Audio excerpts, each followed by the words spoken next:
Soy André. Hola Andrea, ¿cómo va? Hola, bien. Yo soy hija, en realidad, de una Ok. persona que padece demencia psiquiátrica. Así fue el diagnóstico de mi papá con 63 años. Bueno, no nos vamos a adentrar en ese diagnóstico, ¿sí? Ujú. Pero bueno, está con demencia y sos la hija. ¿Vos, Sí. Claudia? Hola, ¿qué tal?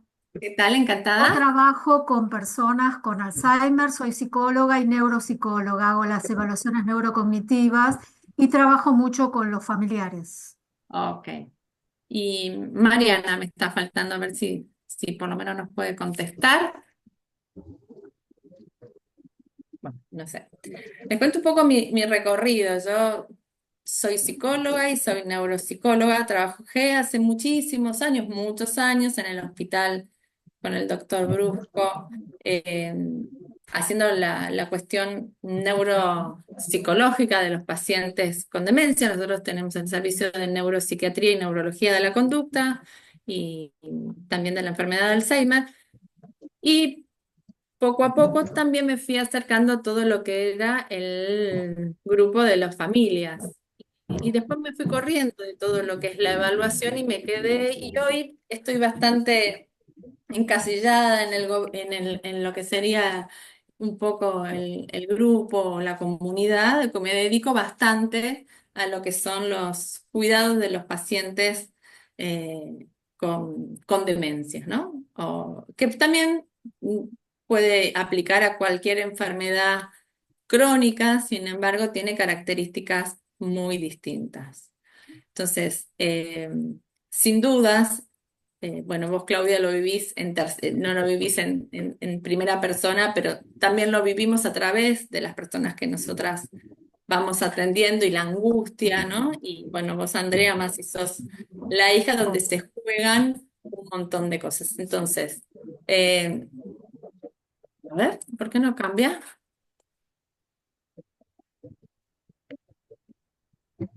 No cambia. A ver, ahí está. Bueno, sabemos que cuando se da el diagnóstico de las posible o probable enfermedad de una demencia, en la familia siempre van a pasar fenómenos ya sea de fuerzas que unen o fuerzas que hacen que cada uno se vaya para una punta distinta y obviamente eso va a tener que ver con la historia del sistema, ¿no? De la historia que tienen como familia. No obstante, si bien por ahí es una familia muy numerosa, hay alguien que se va a encargar de ser el cuidador principal, ¿sí? Que no es casual que sea esa persona, que no necesariamente, a veces es porque él es el conviviente, pero a veces también podemos ver por otros rasgos de personalidad o por otras cuestiones, por ahí el conviviente no está en condiciones de cuidar, se convierte algún hijo o un familiar o, por supuesto, los cuidadores formales. No obstante, aclaro que es distinto lo que padece el cuidador formal, es decir, el cuidador que está formado, que recibe un sueldo. No obstante, sabemos que también pueden terminar muy quemados, ¿sí? Entonces, ¿a qué se lo llama la carga del cuidador? Es el grado en que la salud física, emocional, la vida social, la situación financiera, ¿sí? Eh, Todo se ve afectado de manera negativa. Por consecuencia de esto, de estar el cuidado del paciente. Andrea, ¿vos estás manejando? Sí, mi marido. Ah, no, pensé que eras vos la que estaba manejando, te No, iba a no, decir, no mires la cámara, o sea, no, ok. no. Perdón, Quédate me sale la tranquila. Ya psicóloga de estoy adentro, llegando a no, casa. No, no, no, no, me no. sale la Quédate psicóloga de tranquila que adentro. estoy llegando a casa. No, no hay problema que vas a estar en el auto, pero bueno, me ha pasado de tener pacientes que iban No, manejando y no, que... no. Bueno, Nunca entonces, uso el teléfono cuando manejo, aparte. eh, y esto es tan así que fíjense que hace un par de años tuvimos un protocolo de investigación de un fármaco para la demencia, eh, que una de las cosas que medíamos era la sobrecarga del paciente. Si la sobrecarga bajaba, una de las cosas que podíamos pensar es que el fármaco estaba haciendo, bueno, fíjese hasta qué punto hoy en día es tomado esto, ¿sí? Por suerte y cada vez más, y a mí me pone contenta que cada vez que haya un congreso de Alzheimer esté este tema y que se hable, porque sin dudas hablar de este tema es también poder hacer prevención primaria, ¿no? De tener un nuevo paciente. Por supuesto que son poblaciones muy distintas, no es lo mismo ver vos, Claudia, no sé si trabajas en el ámbito privado o en el público, y Andrea, no sé cuál es tu realidad, pero es muy distinto ver al paciente en el hospital público, donde el cuidador se tiene que levantar temprano, tomar 2 o 3 trenes, esperar que funcione el ascensor, conseguir la medicación, a alguien que se sube a un Uber o a un auto, se baja en un consultorio privado, ¿sí? No obstante, eso no quiere decir que no se quemen igual, ¿no? Porque claramente padecen también. Pero ahí son poblaciones distintas. Y en el hospital, y por eso yo creo que me fui acercando más a trabajar con los familiares, porque veía que muchas veces se iba antes el familiar que el paciente, ¿sí? Y hay otra cosa que no sé, me gustaría escucharlas a ustedes, que bueno, una es profesional y la otra es familiar, y Mariana, no sé, pero ¿qué, qué piensan de la frase para poder cuidar hay que cuidarse? ¿Qué piensan? Bueno, yo creo que es fundamental eso, por eso es que es tan importante trabajar no solamente con el paciente, sino también con los cuidadores, porque son quienes aparte depende, el paciente depende de ellos.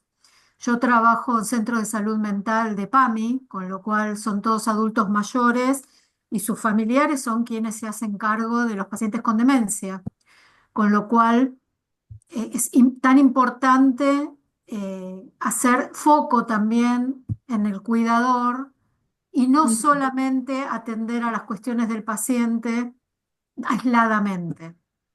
Tal cual. Y vos, Andrea, ¿qué opinás de este? Que es casi un eslogan, ¿no? Para poder cuidar hay que cuidarse. Sí, también. Nosotras, la situación, mi papá ahora está en un hogar. Él Ujú. no podíamos cuidarlo más. Él vivía con mamá, pero bueno, la situación ya era insostenible, entonces tomamos la decisión de que él esté ahí. Él tiene Ok. sus cuidadoras, toma su medicación y bueno, nosotras obviamente estamos como en un proceso de aceptación porque recién tenemos un diagnóstico de hace ya como 7 años que mi papá venía con síntomas pequeños, pero venía como con cambios de personalidad y un montón de cuestiones, pero recién ahora tenemos un diagnóstico certero. Entonces a veces como que cuesta encontrarte con una persona. Pero eh, decime, esta frase no sé si la escuchaste, que es muy utilizada para el cuidador de demencias y de cualquier patología crónica, que es para poder cuidar hay que cuidarse. ¿Qué te parece? ¿Estás de acuerdo? ¿Te parece que está bien? Un poco lo que sí, decía un poco lo que Claudia. decía la profesional, sí, tal cual. Sí, y es así, pero Sí. a mí un poco me hace ruido, porque digo que una persona no tiene que cuidarse en función de poder estar operativa o de poder cuidar a otra. Una persona se tiene que cuidar porque lo más importante que tiene una persona es a sí misma, Ujú. ¿sí? Y esto siempre digo, la vida del cuidador es tan importante como la del paciente. Exactamente igual. Nada más que el paciente está en un grado de vulnerabilidad, de dependencia, según los estadios, etcétera, ¿no? Entonces, una persona tiene que cuidarse porque se tiene que cuidar desde el amor, ¿sí? Sí, Porque desde cuanto mejor esté, sí. no solamente va a poder cuidar mejor, va a poder traspasar todo este impacto que un poco decías vos, Andrea, de lo que es esto, es tener una enfermedad en la familia. Entonces, hay que cuidarse porque nos tenemos que cuidar, porque nos va a ayudar desde el amor que nos tengamos a nosotros a poder ser mejor cuidador sin duda, pero también hacerlo más llevadero esto. Y esto es una de las primeras cosas que yo le digo a los familiares que vienen a mi consultorio o donde sea que tenga la charla, decir, mira, sí, no es que tenés, porque si no estamos alimentando que esa persona tiene que vivir para cuidar. Entonces le estamos sacando el peso que tiene como individuo, ¿no? Su persona es tan importante como la del paciente, obviamente en ese estado de vulnerabilidad. Entonces para mí queda como chico, ¿no? Tiene que cuidarse porque tiene que cuidar y eso le va a ser más llevadero toda la vida. Y lo que yo siempre le digo a los familiares es, hay que aprender a vivir con esto, ¿sí? Esta es una realidad que según qué tipo de demencia, entre el diagnóstico y el fallecimiento son muchos años. Entonces, hay que aprender a vivir con esto y se puede. ¿Mm? Entonces, de eso es un poco de lo que yo me encargo de hace muchísimos años ya, eh, de cómo vivir con una realidad tan dura, cómo integrarla afectivamente, por supuesto, pero también cómo ir dando en los diferentes estadios, nos vamos adaptando conductualmente o afectivamente a lo que nos toca vivir. Entonces, ustedes saben que cuidar a una persona con demencia y un poco, Andrea, tu madre y usted la haber vivido, es muy duro porque es como, siempre hago la analogía que es como tener un niñito en casa, ¿no? Nada más que el niñito, con los años, va creciendo y se supone que va a ir entendiendo. En este caso es al revés, cada vez va entendiendo menos y uno tiene que ir poniendo esos cuidados según qué tipo de demencias tenga, pero además tiene esta otra condimento que no es menor.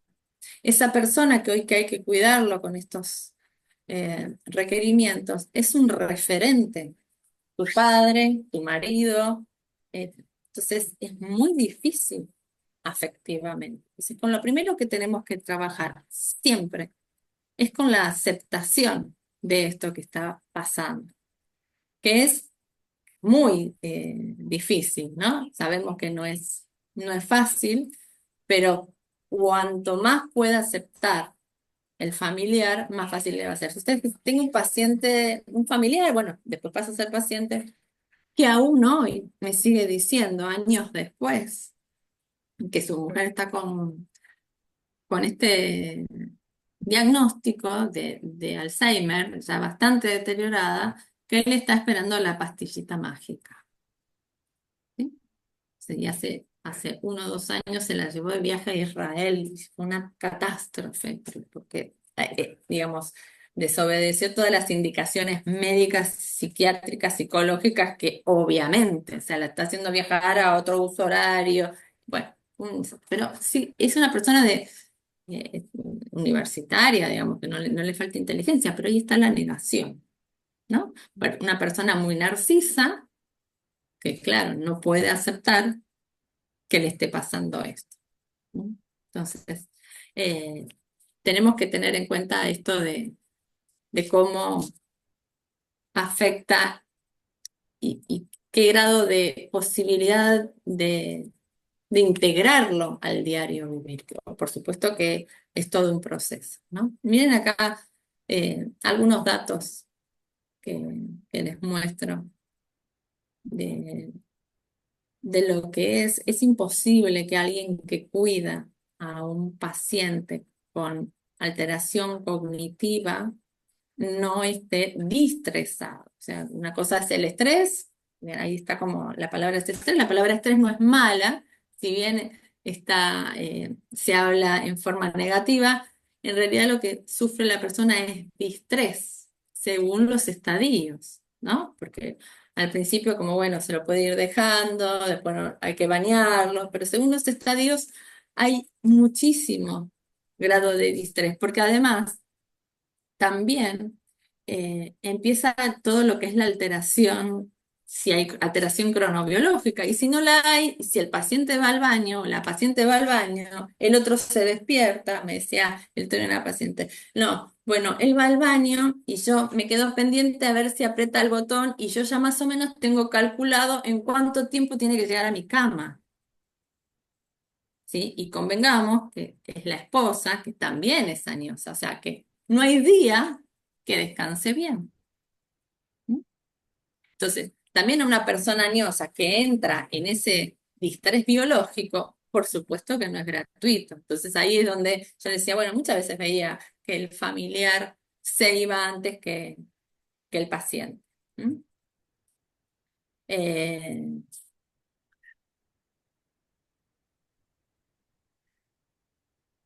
Cuando tenemos el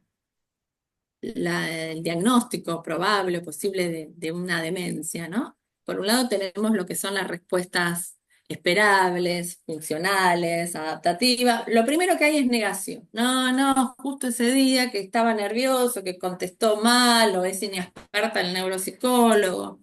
Entonces, lo primero, como mecanismo de defensa que aparece del familiar, es esto. Después, digamos, todo esto se va dando en distintas fases y procesos que va llevando tiempo y que por supuesto va a estar dadas las características de esto según la personalidad, ¿no? O sea, no todo el mundo tramita todo de la misma manera. Entonces, estoy tratando de hablar entre que tengo una profesional y alguien que es familiar, entonces estoy tratando de aunar que quede, si no, Andrea, si no entendés algo o si tenés dudas, igual vos, Claudia, por supuesto, me frenan, ¿sí? Entonces, después viene la búsqueda de información y empiezan a surgir los sentimientos, ¿no? De que, bueno, no, sí, mira, y empiezan a hablar los familiares, o uno con otro. Hoy también ayuda, bueno, depende cómo se usa, pero el acceso a Internet también hace que una persona pueda empezar a conectarse más rápido, ¿no?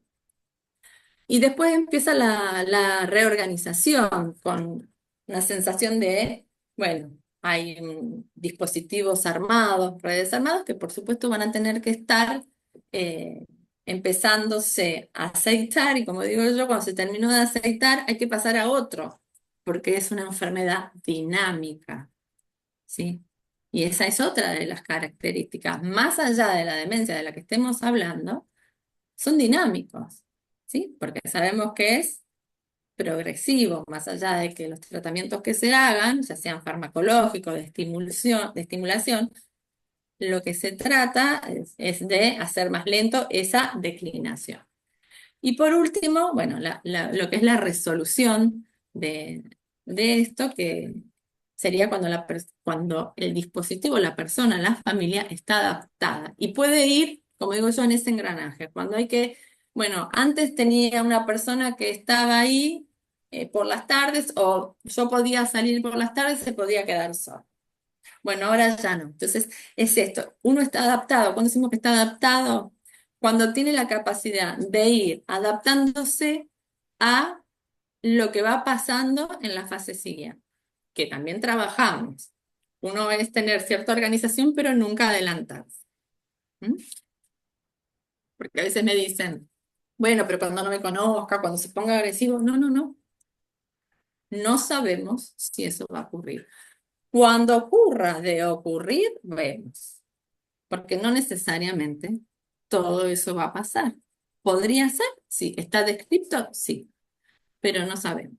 ¿Mm? Entonces digo, mira, bastante hay hoy como para empezar a aceptar lo que es de esta enfermedad, porque es muy duro, ¿no? Y Andrea, no sé vos, Claudia, si también lo tenés en forma personal, pero está, pero no está, ¿no? Me decían la otra día una paciente. O sea, yo no sé si soy viuda, casada, separada, Duelo, porque él duelo, está. sí. Yo no tengo familiar directo afectado, pero lo que veo en la clínica es que todo este proceso de la aceptación, hasta llegar a la aceptación, es muy largo.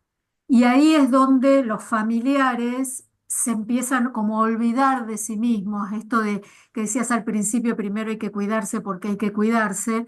Todo eso lo entienden, pero muy avanzada ya la enfermedad Pero del... esa es nuestra tarea. Que yo siempre digo, no, Claro. mm, vos te Lo que tenés, pasa vos es que te no son querés, ellos los que se ponen en el centro para ser sí, atendidos, ponen pero al familiar. es que no es ni una ni otra. O sea, yo jamás dejaría Ujú. desvalido a un paciente con demencia porque por definición ya pasó a ser minusválido o un vulnerable. Entonces lo tenemos que cuidar como a un niñito. Pero eso una cosa no quita la otra. Igualmente, lo que hablaba antes, una cosa es la población del hospital público, de PAMI, de consultorio privado, ¿sí? Pero uno siempre tiene que buscar red. Y Sí. muchas veces, muchísimas veces, tengo personas en el consultorio privado que tienen buen poder adquisitivo y se niegan a tener dispositivo.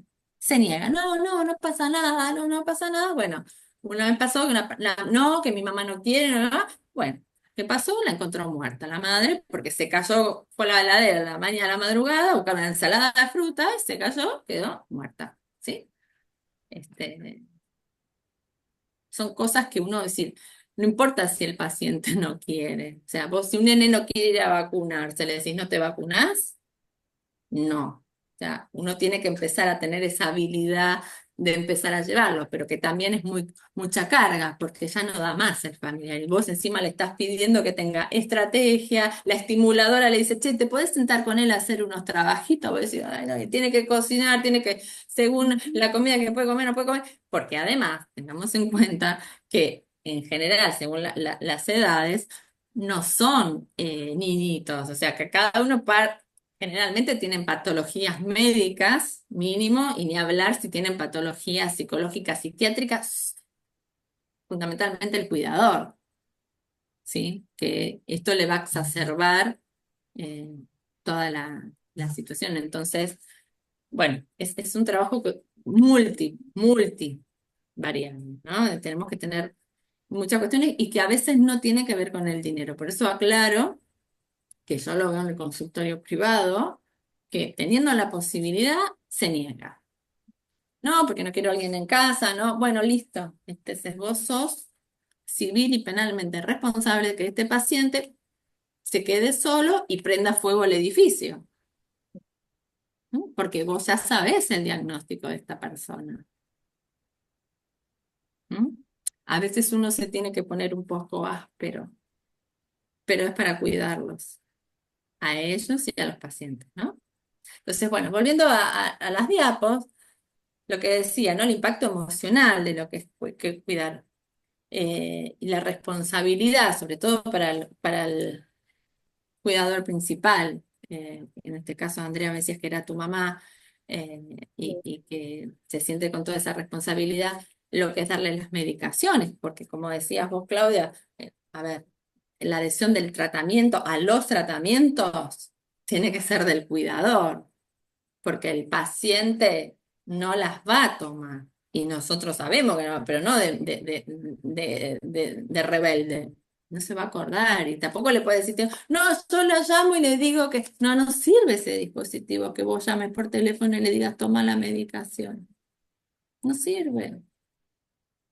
¿Mm? No, si no, yo le dejo las 4 pastillitas para la mañana y las 4 para la tarde. Y dices, ay, no, santo Dios. ¿Mm? Entonces, entiendo que cada uno hace lo que puede, pero hoy en día también, eh, por lo menos en Cava, no sé, en la provincia, hay centros donde podemos acudir y pedir ayudas. Inclusive PAMI también, a acompañantes terapéuticos, no todos los días, pero sí, conozco algunos casos que le han puesto como máximo 3 días a la semana, como Muy máximo. difícil en este momento para que accedan a, tenés que tener casi el paciente terminal más o menos para que accedan a poner un acompañante terapéutico. Bueno, la última paciente, lo que pasa es que era una paciente que no tenía familia y vivía sola, y entonces ahí accedieron, pero porque había un Están en vecino casos que muy también, extremos un dando esa paciente que ayuda, cosa también, que antes era un poquito más claro, bueno, pero también si hay alguien que se ocupa con un recurso de amparo, te lo dan, pero también ahí te tenés que ocupar de conseguir un abogado, que si no tenés un amigo tenés que pagar un abogado, y ahí vamos sumando, ¿no? muy Porque acuérdense complejos, que ya no sí, dormimos claro, bien. claro. Porque cuando tenés un bebé chiquito, vos no dormís bien un par de meses, un año, pero después empezás a dormir. Mm. Y la edad es distinta, no dormir a los 20, 30, que no dormir a los 50, 60, 70. ¿Sí? Entonces, bueno, el impacto emocional por un lado, la responsabilidad, pero además, terrible, la frustración. Cuando empiezan a darse cuenta que hagan lo que hagan, no sirve en el sentido de que esto no revierte. Porque vieron que, más allá de mi paciente negador, este ingeniero, eh, en el cáncer siempre está como la mínima ilusión de que, bueno, hay milagros, la gente de repente no tenía nada, ¿sí? Y de hecho hay, no sé si son milagros o tienen explicaciones médicas, pero en las demencias sabemos que no hay ni un milagro. ¿Mm? Entonces, lo que tenemos que reformular es que el objetivo no es querer curarlo, sino darle la mejor calidad de vida posible a esta persona. ¿Sí? Y otra situación que también me ha pasado varias veces es que viene el familiar del paciente y que han tenido una historia terrible matrimonial, ¿no?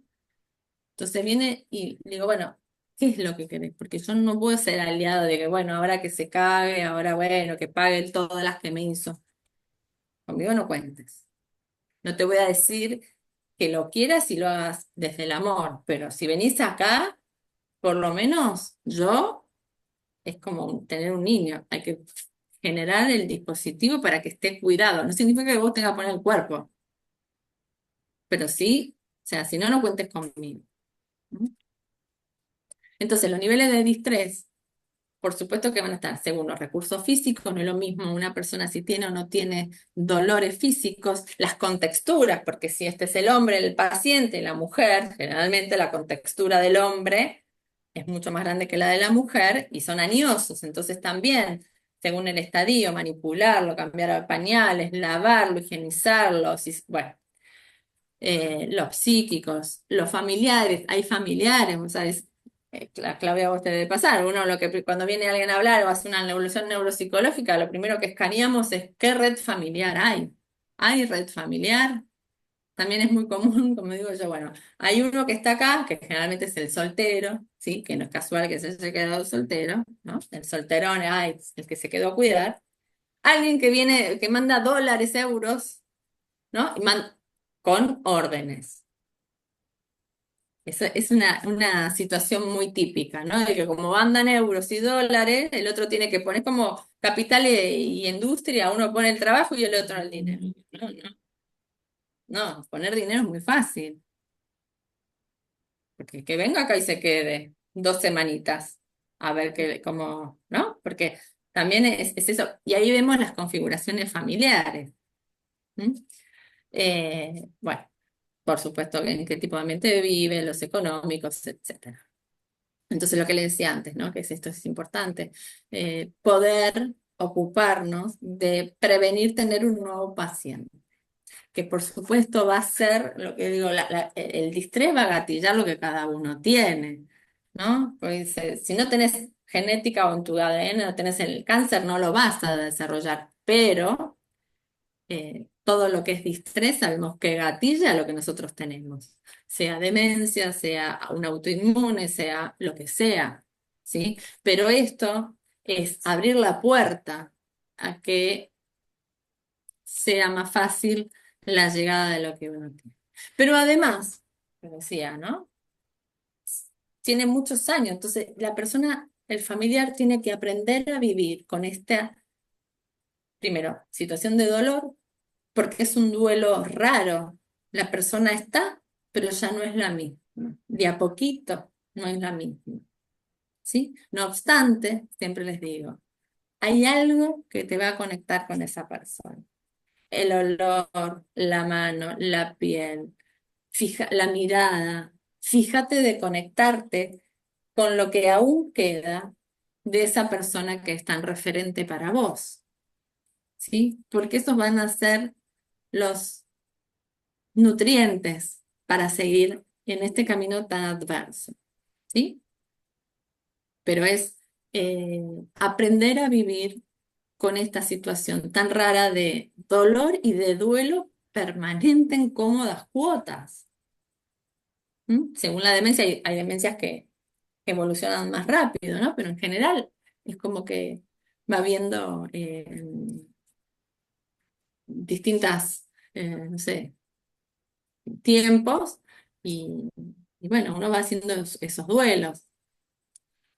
Pero bueno, esto lo voy a pasar. Entonces, y acá es donde quiero llegar, que es un poco a donde yo trabajo para que justamente no lleguemos a esto. Bueno, Claudia seguramente sí. Andrea, no sé si vos escuchaste esto alguna vez. He escuchado, sí, algo, porque también es como que me metí a investigar un montón sobre esto. Porque uno, viste, es como que te lleva a ser, no sé, investigadora serial de la demencia. Es como que me meto en todo para leer, para aprender ¿Qué también estás buscando con eso de leer tanto?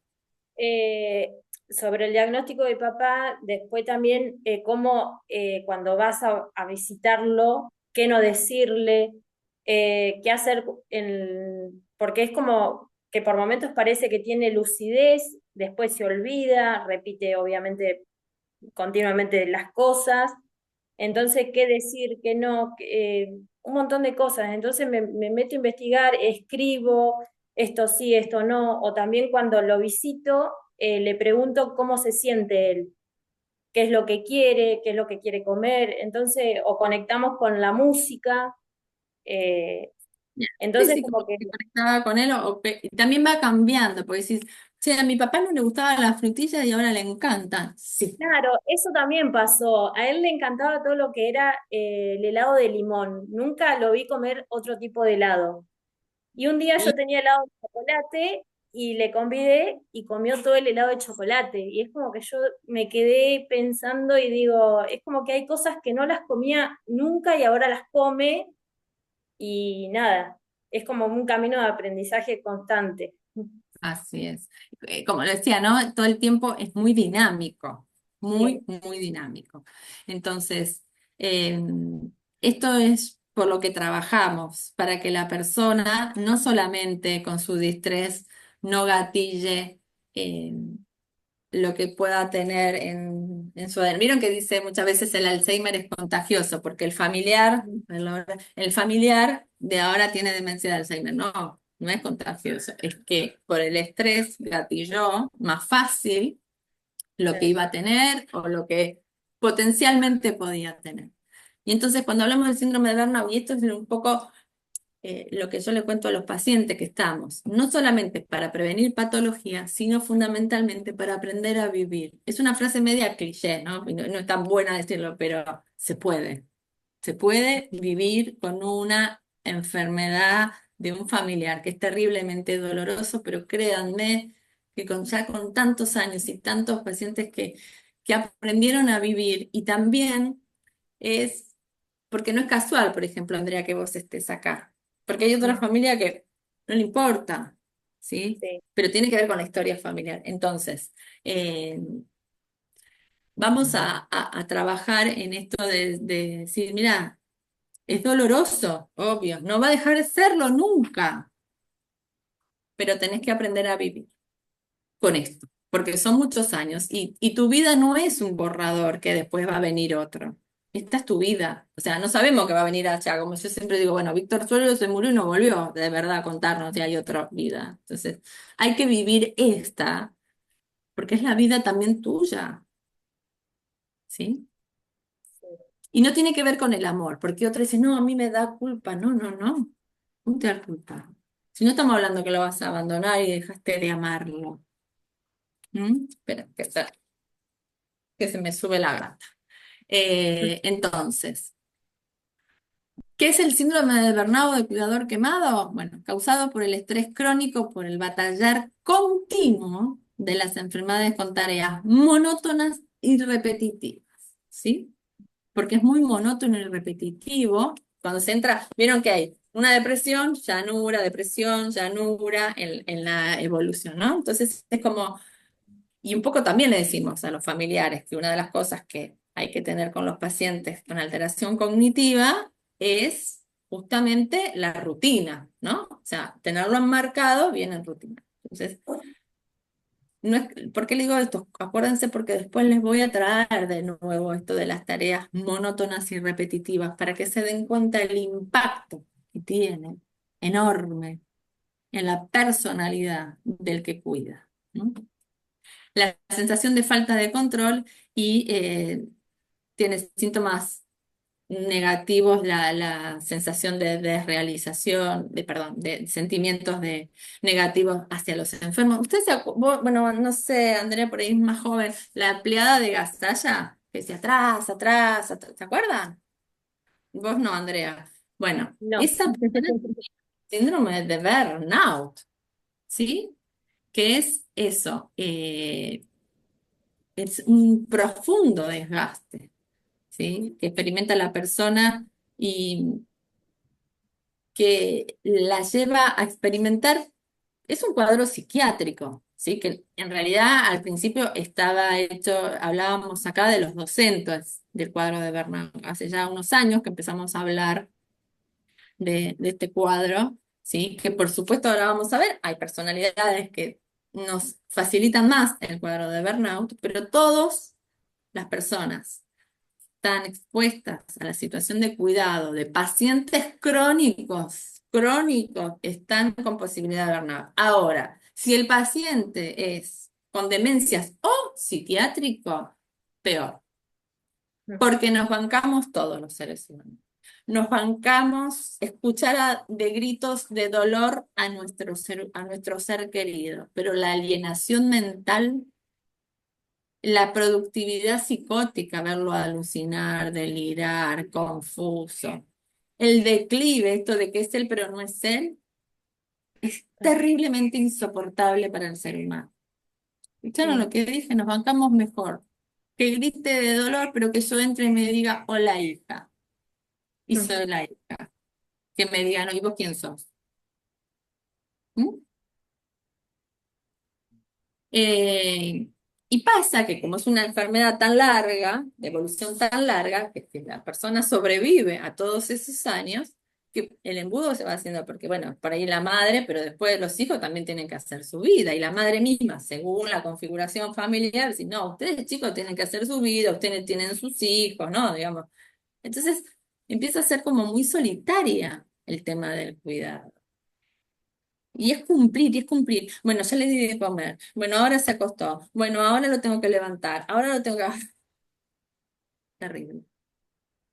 Ni hablar si encima le sumamos conductas neuropsiquiátricas, ¿sí? Como agresiones o si tiene deambulación nocturna, la cronobiología alterada, eh, bueno, cada uno de los síntomas que pueden ir presentando van a hacer que sea más o menos llevadero en el momento, ¿no?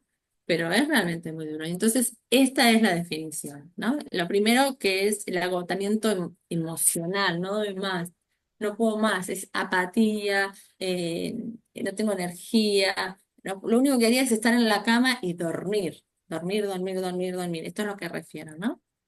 Se agotan los recursos emocionales, ya, pero ni siquiera es tristeza, ya es como una apatía. Ustedes saben que la apatía es indiferencia sin angustia, ¿sí? Eso, como una cosa que ya, no, yo estoy, es como una máquina, un robot que quedó ahí para cumplir con todo lo que hay que hacer para el otro.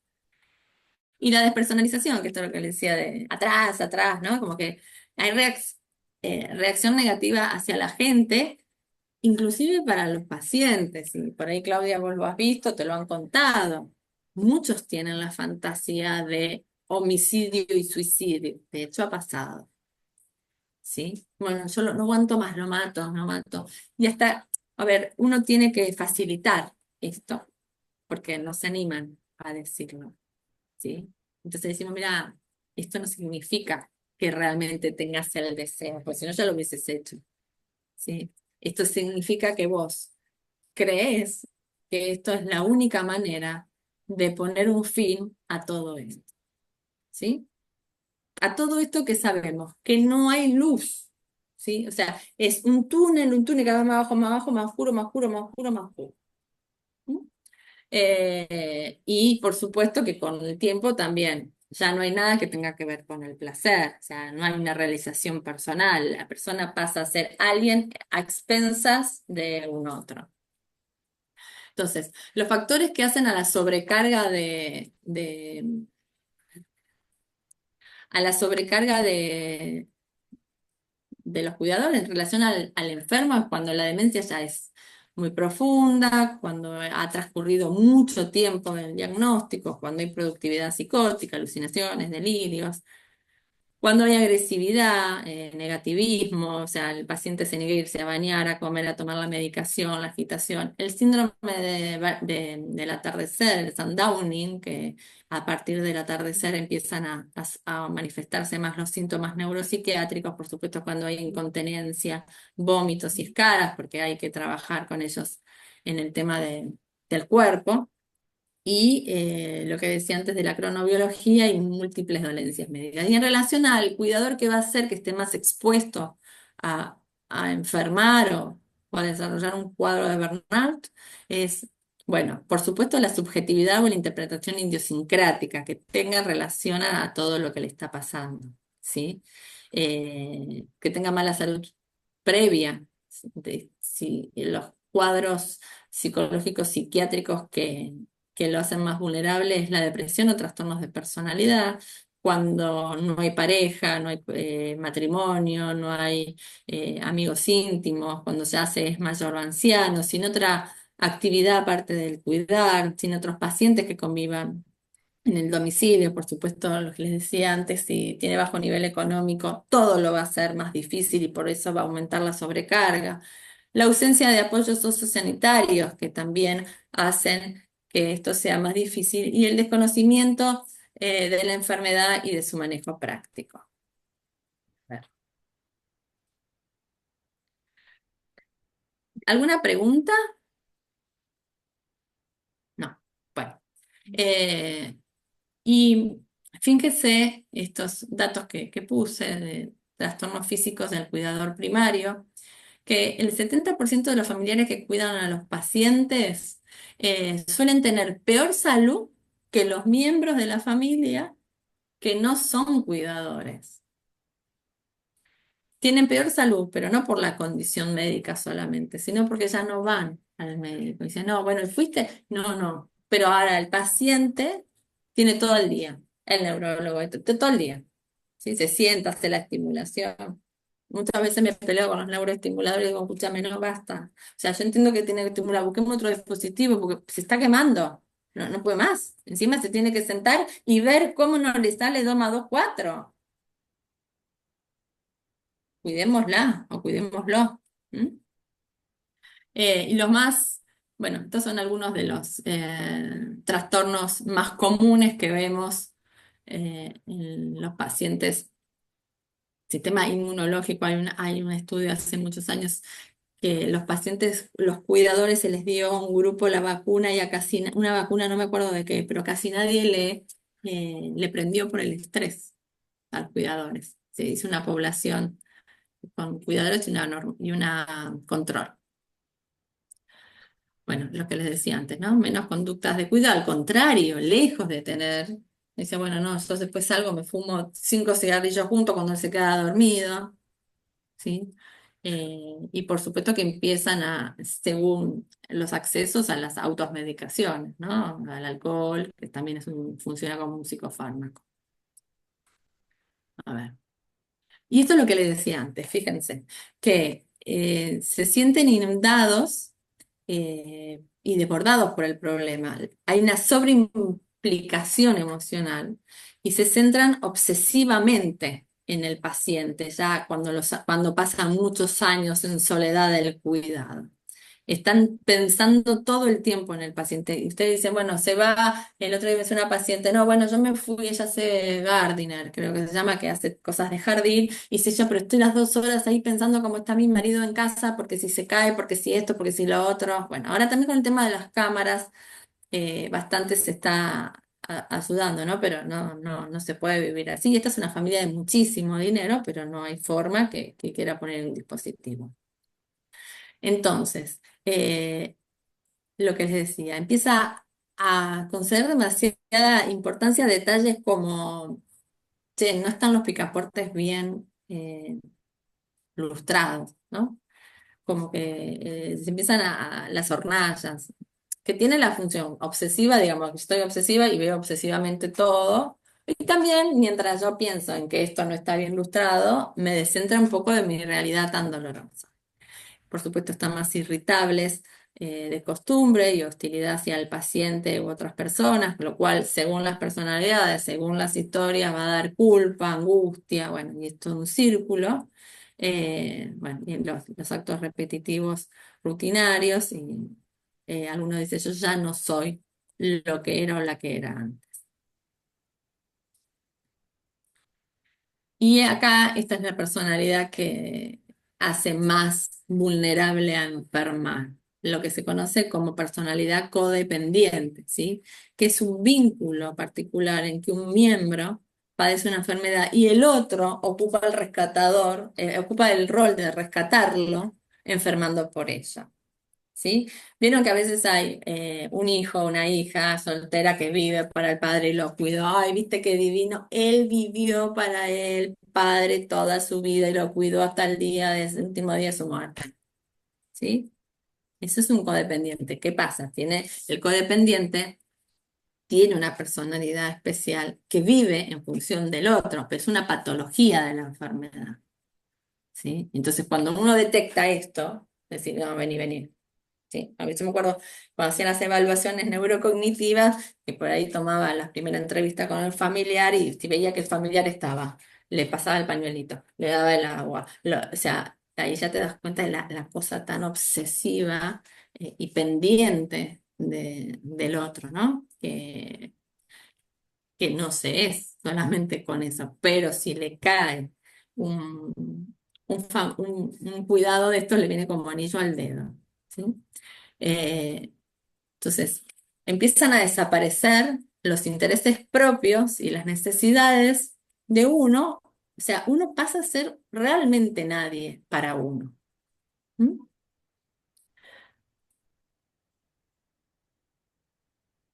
Eh, y lo que tiene el codependiente es que se sobreinvolucran y tienen una hipertolerancia al sufrimiento. Por eso, cuando van al médico ya están infartados.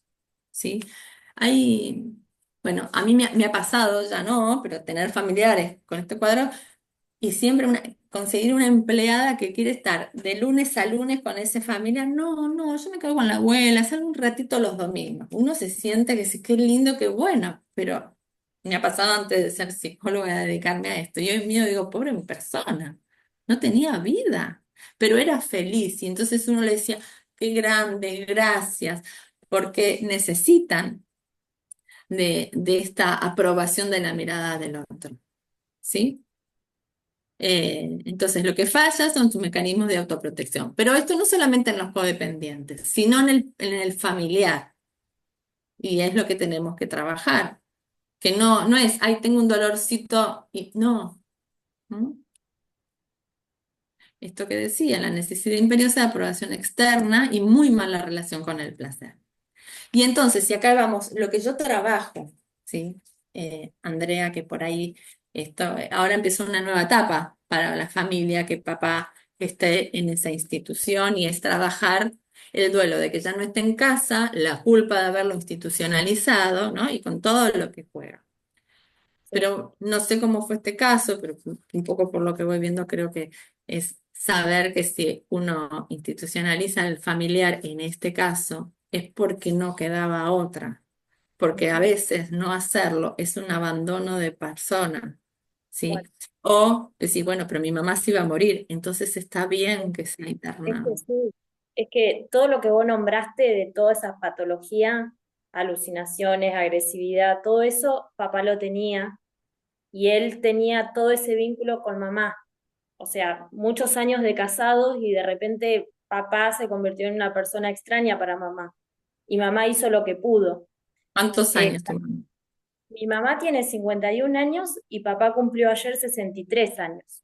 Son re jóvenes, re Súper jóvenes. joven. Bueno, tu mamá no es tan no es añosa, tiene mi misma edad, pero digamos, no digo por eso que no sea ñosa, pero tiene más recursos y se enfermó por esto, pero ya no venía achacada, ¿no? Eh, pero alguien, a ver, uno de los criterios de internación, generalmente para las personas Sí, con demencia, es la productividad psicótica, que son los delirios y las alucinaciones, la incontinencia y la cronobiología, cuando duermen de día y de noche están, ¿sí? Y ni hablar la agresividad. Entonces, no es ni bueno ni para el paciente, ni para la persona, el familiar cuidador, eso, ¿sí? Porque no hay una persona que pueda estar 24 horas, porque es un segundo donde va y arma un desastre. Entonces, es sí, peligroso para sí mismo y para terceros. sí, ¿Mm? Pero sí, bueno, sí, o sea, muy lindo lo racional, ¿no? Ahora déjame tramitarlo con la emoción. sí, Entonces, sé que es difícil, pero también es tu trabajo con los pacientes, con la familia. Entendé que fue un acto de amor, ¿m? Que estás cuidando, lo están cuidando. Papá necesitaba estos cuidados. ¿M? ¿Ok? Entonces, sí, un poco lo que busco cuando viene el familiar, el cuidador, es esto. La resiliencia. ¿No? ¿Qué es la resiliencia? Es un concepto que viene de la física. Hoy se habla mucho del resiliente, resiliencia, ¿sí? Es un término que viene de la física, que es de doblar un metal a altas temperaturas y que después vuelve a su estado anterior. ¿Qué decimos en psicología y en psiquiatría? Que vuelve mucho más rico, porque en esto de doblarse y volver aprendió, ¿sí? Eso es la resiliencia. Volver atrás, volver de un salto, rebotar, pero con aprendizaje. ¿M? Y eso es lo que yo busco cuando viene un familiar, es que aprenda a vivir con esto y hacerlo resiliente. ¿Por qué? Porque es doloroso. ¿Puede dejar de serlo? No. ¿No? Ahora, ¿cómo hacemos para que vos aprendas a vivir con este dolor? ¿Se puede? Sí. ¿M? Entonces, a ver. Capacidad, bueno, esto es lo que le decía antes. Es el ajuste saludable a la adversidad. Pero antes me doblé y estoy volviendo con todo mis herramientas que no tienen que ver con la cosa en sí misma, sino de mi conocimiento, de quién soy yo, qué capacidades tengo, con qué cuento. ¿Cuento conmigo? ¿Cuento conmigo? Y esto yo siempre digo, acordate que te tenés a vos. A alguno le digo, bueno, que te tengas a vos es un gran problema, porque no te estás teniendo, ¿sí? O porque sos malo o mala con vos. Digo, a veces vos sos malo con vos mismo. Dale. O sea, seguramente que esto que vos te haces a vos, no se lo harías ni al familiar que estás cuidando ni a un amigo. No, ni loco. Ah, claro. No, pero vos podés tener 47 grados de temperatura y no llamar al médico. Sin embargo, vos a tu familiar, a un amigo que tiene 47 grados, lo llevas a la guardia. Ah, sí. Y esto, ¿no? La personalidad es un constructo multifactorial donde buscamos el compromiso, el control en el buen sentido de adaptación, ¿no? De control de verificar y el reto. ¿Mm? Bueno, ya estamos en horario, así que no quiero este, retenerlos, pero simplemente digo esto, ¿qué hacemos con la psicoterapia? ¿Sí? Trabajamos cuando viene un familiar, es la evaluación multiaxial, que significa que vemos qué personalidad tiene, cuál es la historia médica, tiene trastornos psicológicos, psiquiátricos, le tomamos escalas al cuidador que tienen que ver con escalas de depresión, de ansiedad y de sobrecarga, ¿sí? Lo que decía antes, aceptar la enfermedad del paciente, aceptar el agotamiento, el estrés y pedir ayuda. Entenderse más que cuestionarse, que es muy común, ¿sí? Y trabajar sobre los pensamientos, los sentimientos y las conductas, que es, digamos, como el ABC de lo que es la terapia cognitiva.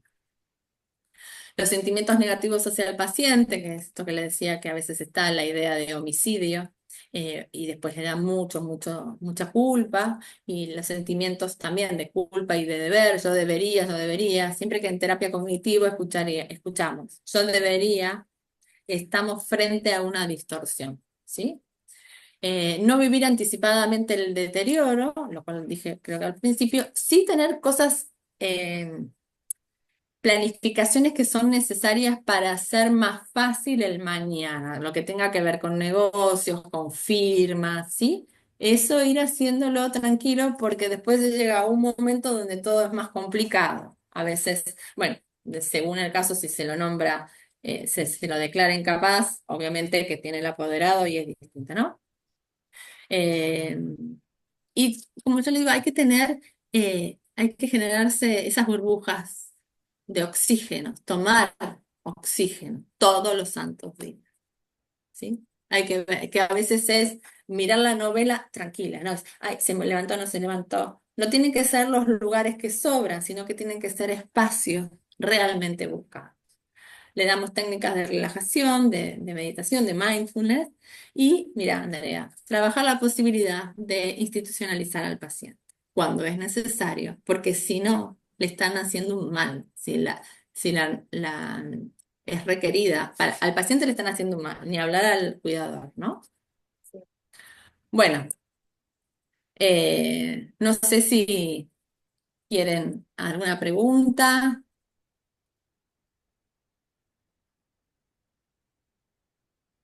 ¿Alguna pregunta? ¿No? No, yo agradecerte. Ya hace 2 reuniones atrás también estuve presente porque los tengo en el Instagram y me apareció el enlace que me habían mandado y ahí cuando apareció es como que digo, bueno, es algo o sea, que me encanta, me ayuda y cada vez que estoy con mis hermanas les comento todo porque ellas están en horario de trabajo, son docentes. Queda Entonces, grabado en... claro, entonces después todo lo que voy anotando en el cuadernito y después por ahí veo grabado, yo se los envío y ellas van mirando también. Bueno, Así que Alzheimer Argentina es una institución que tiene muchísimos, muchísimos años y que siempre trabajamos no solamente para los pacientes, sino para el familiar. Y en todos los congresos que se hace, ya sea de Alzheimer Argentina, que tiene que ver obviamente con los últimos avances en la farmacología o en los marcadores, en lo que es diagnóstico, siempre estamos trabajando con los familiares. De hecho, a ver, ay, acá hay un cuestionario que se llama Cuestionario Neuropsiquiatro de Cummings, que se le toma al familiar y se le pregunta, por ejemplo, ¿tiene el paciente de ideas delirantes? Sí. ¿Cuántas veces por semana? 2 veces por semana. ¿Qué severidad? 1, 2 o 3. Y le preguntamos al familiar, y eso, del 1 al 6, ¿usted qué grado le genera de estrés este síntoma en particular? O sea, esto se toma en la evaluación neurocognitiva. O sea, también le decimos al familiar. Y abajo está que todos los días, todos los días de la semana, a tal hora, hay encuentros para familiares. Porque, insisto, todos tenemos el derecho y la necesidad de vivir y tenemos que buscar la manera, sin dejar desprotegido al paciente con demencia. ¿Mm? Bueno. Acá esperemos, bueno, a los que no he visto, bueno, Claudia por ahí se tuvo que ir a atender y acá estamos para poder seguir poniendo nuestro grano de arena en este camino que les tocó vivir y que hay que aprender. ¿Mm? ¿Estamos? sí, gracias. De nada. Bueno, Muchas adiós, gracias. adiós, adiós.